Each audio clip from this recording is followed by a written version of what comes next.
conhecimentos, mas se a gente quiser encontrar resposta, a gente vai ter que entender como é que era antes do pecado e depois do pecado. E sabe que, observando simplesmente o que a Bíblia me diz, antes do pecado o homem era satisfeito, tinha tudo. E depois do pecado começou a sofrer carências e começou a tentar supri-las. Aí você me pergunta, por que isso acontece? Por que isso acontece? Eu posso te dar o exemplo da água. Eu já ouvi esse exemplo tantas vezes. A água é H2O. Independente do estado dela, vapor, ela é H2O, líquido, ela é H2O, sólido, ela continua sendo H2O. Mas se eu adicionar uma gotinha que seja de querosene nisso, eu mudei a composição. Ela já não é a mesma coisa. E se eu adicionar um pouquinho de guaraná ainda, a composição já muda mais uma vez para outra coisa que eu não consigo definir.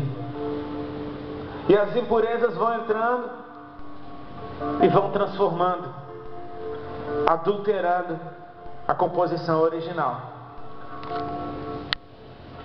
Quando o pecado entra no homem, é isso que ele faz.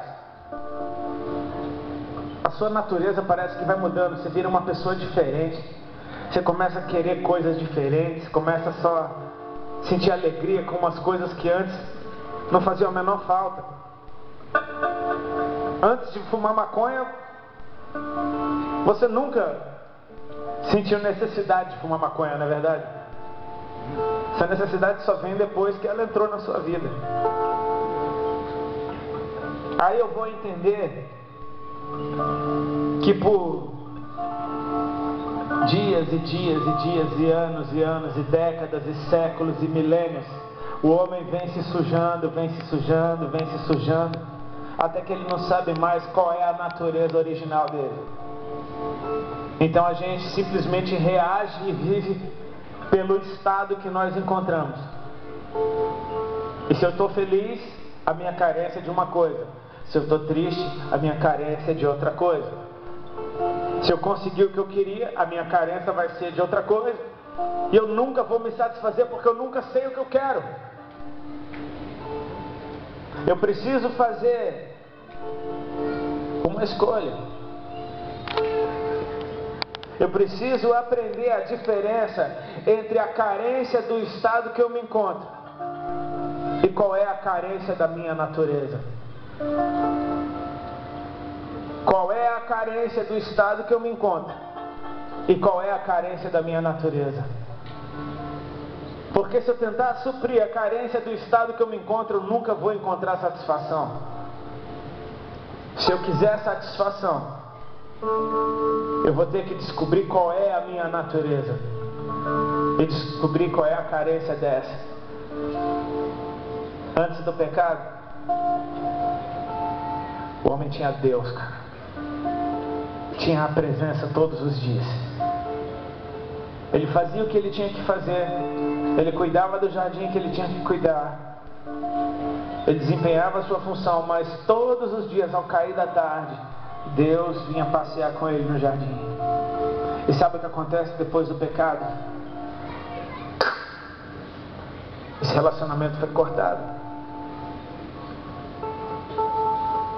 Tudo que você precisa é de Deus na tua vida. Amém. Porque Ele é a única coisa que supre a carência da tua natureza. Aí você vê pessoas que andam com Cristo, passando por lutas sim, mas felizes. Tendo dificuldade sim, mas com esperança.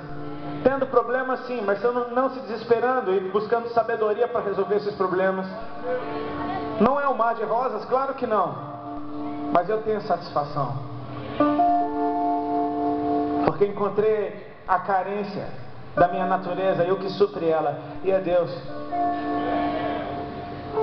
É debaixo dessa verdade que eu quero te dizer: tudo o que você precisa é de Jesus na tua vida. Deixa eu te dizer por que você está desligado de Deus. Porque você já nasceu no pecado. Não foi você que inventou ele. Você só reproduziu. Você só pegou e passou adiante. E o pecado não permanece diante do Senhor. Portanto, se você tem, você não consegue entrar na presença. O que eu faço com esse pecado então? Será que eu faço alguma caridade para ele sair? Bom, fazer caridade é muito bom, mas ele não tira pecado. Será que eu devo pagar alguém? Fazer uma grande oferta e o pecado vai sair da minha vida? Comprar um terreno no céu?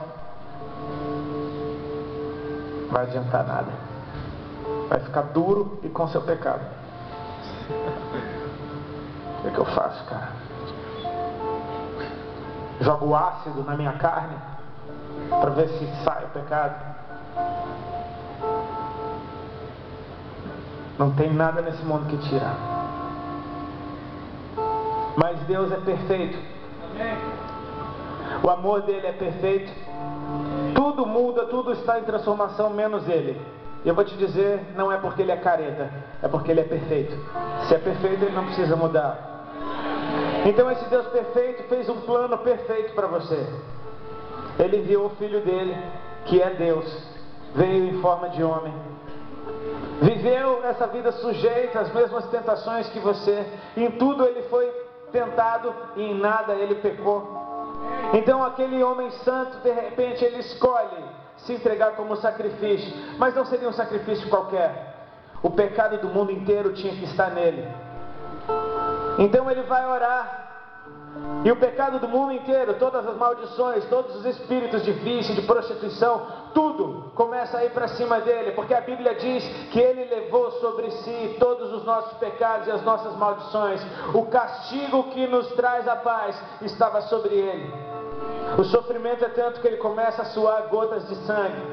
E ele diz: Senhor, se for possível, passa de mim esse cálice, porque o sofrimento era muito. Aquele homem santo nunca tinha experimentado a podridão do pecado. Mas ele veio com uma missão.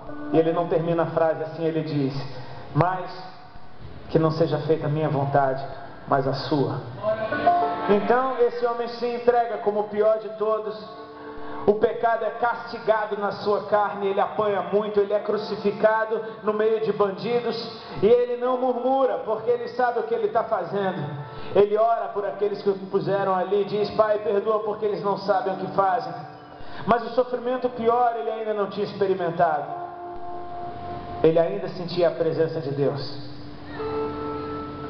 Como eu disse, o pecado não pode ficar diante de Deus. Então em determinado momento ele pergunta: cadê Deus? E ele grita aos céus: Deus meu, por que me desamparaste? Se ele tinha que sofrer tudo, ele tinha que sentir também o que é viver longe da presença. E esse foi o pior sofrimento que ele sofreu, ao ponto de depois disso ele dizer: Senhor, eu te entrego o meu espírito. A morte não venceu Jesus, ele entregou a sua vida. Só que esse homem que morreu como o pior de todos, ao terceiro dia ressuscitou. Existia algo que só ele podia fazer, e ele fez. E antes mesmo dele se manifestar como Filho de Deus, no dia que ele foi se batizar, João o Batista olhou para ele e disse: eis aí o Cordeiro de Deus que tira o pecado do mundo. Ele é o único que pode tirar o seu pecado. Ele é o único que tem poder para isso. Depois de removido o pecado, você é religado a Deus. Toda a impureza que contaminou a sua carne, toda a impureza que adulterou a sua natureza, imediatamente é removida. E você volta a ser o que você nasceu para ser, puro e ligado com Deus. Então você recebe o Espírito Santo de Deus, você recebe a adoção. Agora você já não é mais criatura, você passa a ser filho de Deus. E a carência da tua natureza é suprida. E aí você pode andar dizendo: eu sou feliz porque eu tenho o que me basta, é a graça de Deus. Amém.